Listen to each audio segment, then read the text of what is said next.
Hello everyone, and welcome to the first video of the brand new video game news channel, The Gaming Butler, where we aim to bring you the critical news and updates for your favorite video games in short format. Our goal is to bring you highlights of important newsworthy information in a bullet point fashion without the usual breakdowns and opinions typically found from other content creators. On that point, we intend to point you towards those other sources for more detailed analysis, thoughts, and opinions. If you would like to support this channel and you intend to play Ashes of Creation, please consider using this referral code, which you can also find below in the video description. With that said, let's get to the October news for Ashes of Creation. Up first is the hour-and-a-half developers update video with Stephen Sharif, the creative director, and Margaret Crone, the community marketing lead. Stephen was on the BC Giant Twitch cast on September 26th. Check out the link in the description to see the whole interview. Exciting updates for the character creator are on the way. Stephen mentioned that his engineers are working on the most robust character creator tool seen in any MMORPG. This will be available before launch so that at launch you'll have that task already done and can get right into the game.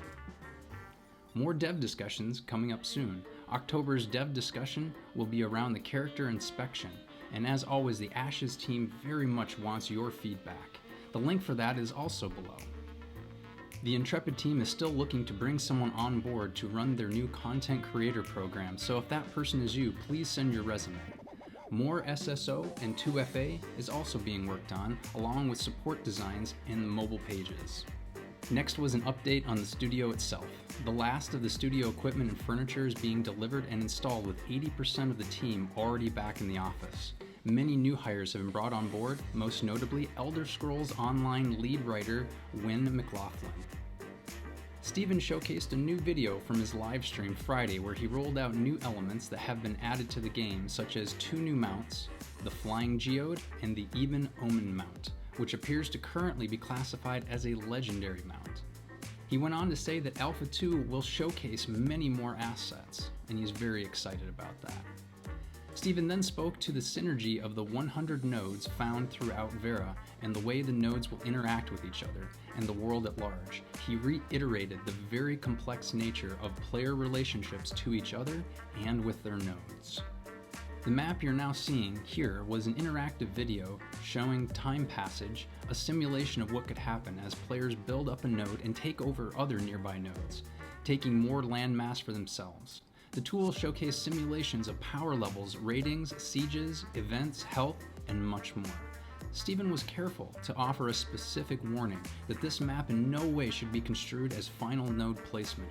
They doubled down on this game being very player-driven, as the decisions and actions of the players will greatly affect the way the world looks, feels, and operates, right down to the environmental content available.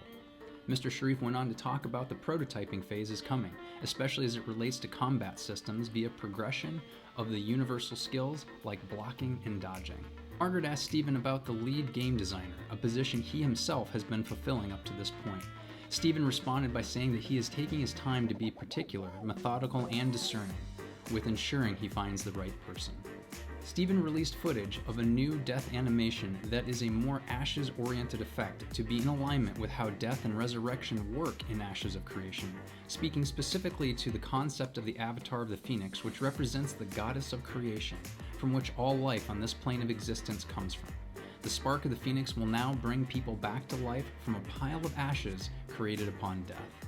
Pivoting to an engineering update, Margaret showcased an image of 1,000 units using the armor assets in an unmerged fashion. They then showed the effects of optimization, where instead of taking different materials from 1,000 players, they use a single material to make only one call to the GPU instead of 1,000 calls. The goal is to get to 500 versus 500 player battles, while initially it will be 250 versus 250. The first video shows unmerged materials. The second video shows a 300% increase of the frames per second from 7 FPS to 21 FPS. This is a huge achievement towards the goals of massive online battles, while trying to render large amounts of players, armor, weapons, creatures, and other assets. Lastly, from the engineering side, a strike team has been formed to evaluate Unreal Engine 5 to determine if moving forward with that new tech makes sense for Ashes of Creation. A few new assets were shown on the video: a new wooden chair, desk, and a stool for the Kalar. There is some work on props, replacing old items with new ones. A legacy asset cleanup, node research and development on landscapes with town system overhauls, post-Alpha 1 feedback and evaluations. There is a world landscape dev pipeline and a tools and feature overhaul coming. Landscape edit layer tech for non-destructive workflow, along with system documentation for animated buildings, construction, damage, and siege features. We also saw more Dunir props such as a stone plant basin, a weapon rack, and a stone hearth, and paintings. We were treated to some Empyrean vases, a brazier, exterior building signage, and a building post. Margaret went on to say that lots of Dwarven community feedback is currently being processed and the team greatly appreciates it. A new image of the orcs, also known as the Renkai, was displayed, showing off the bulky and large stature of their frame with skin tones. Lava flow concept art was displayed, showcasing more of the immense diversity of biomes that will be found in Vera. We also got to see updated Dunir physique models inspired directly from community feedback. Next up was the Halcyon Spire, starting with the base model and then showing off the high poly count finished model. The Eben Omen mount was shown again via screenshot with a bit more detail this time, and desire from Steven to have crows flying away during the summon animation. We got to see the new Spectral Eye patch was displayed in the base model, along with the finished high poly count model revealing a high level of detail. Lastly, the Magistrate male and female models displayed new armor assets. The end of the video, as always, was a Q&A session which included several questions from the community forums. The first question revolved around Alpha 1 archetypes and if there are any significant changes to the ability list. The answer, yes. The ability list will be significantly more than it is currently.